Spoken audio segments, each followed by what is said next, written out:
Suddenly the ground disappeared from beneath his feet. He fell down a vertical shaft, his head hitting a sharp rock. He lost consciousness. On opening his eyes, he found himself with the professor and their guide. And looking around him, he saw an ocean stretching as far as the eye could see. A giant forest of mushrooms, a line of huge cliffs, and strange clouds hung overhead as he lay on a deeply indented shore of golden sand strewn with shells. For a moment, he thought that he was back on the surface of the earth, but soon realized that they had reached a world within a world.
Having made a raft from wood taken from the giant mushroom forest, with rigging consisting of a mast made of 2 staves lashed together, a yard made of a third, and a sail borrowed from their stock of rugs, they set sail from the harbour, Port Brighton, named after Axel's fiancée.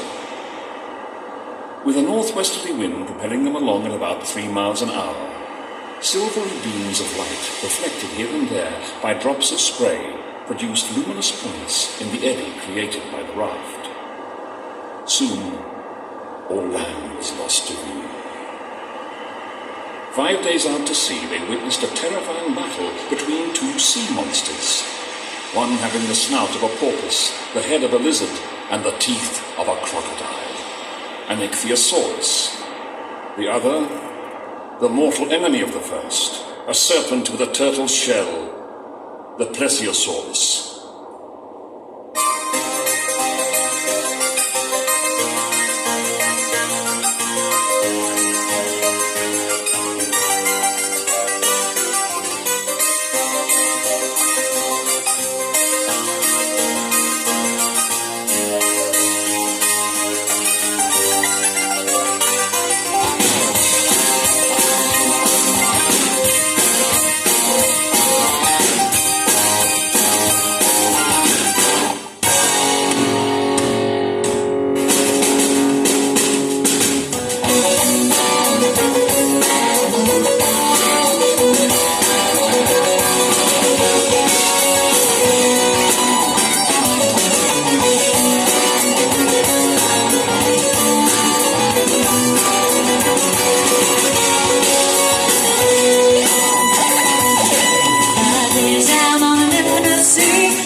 formed heavily in the south, like huge woolpacks heaped up in picturesque disorder. Under the influence of the breezes, they merged together, growing darker, forming a single, menacing mass. The raft lay motionless on the sluggish, waveless sea. And in silence, they waited for the storm.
For 4 days the storm had raged as they clung to the mast of their raft for safety. Finally, with their raft wrecked after being smashed against the reefs, they lay sheltered from the pouring rain beneath a few overhanging rocks, where they ate and slept. The next day, all traces of the storm had disappeared, and what remained of their stock seemed intact. But checking the compass brought only heartbreak, as it showed that a change of wind during the storm had returned them to just a few miles north of Port Croydon. Deciding to try and find the original route, they advanced with difficulty over granite fragments mingled with flint, quartz, and alluvial deposits, eventually reaching a plain covered with bones, like a huge cemetery, and amongst which they found themselves in the presence of an authentic specimen of quaternary man. Preserved perhaps through some particularity of the soil, the body lay before their eyes, exactly as it once had lived.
Never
soul.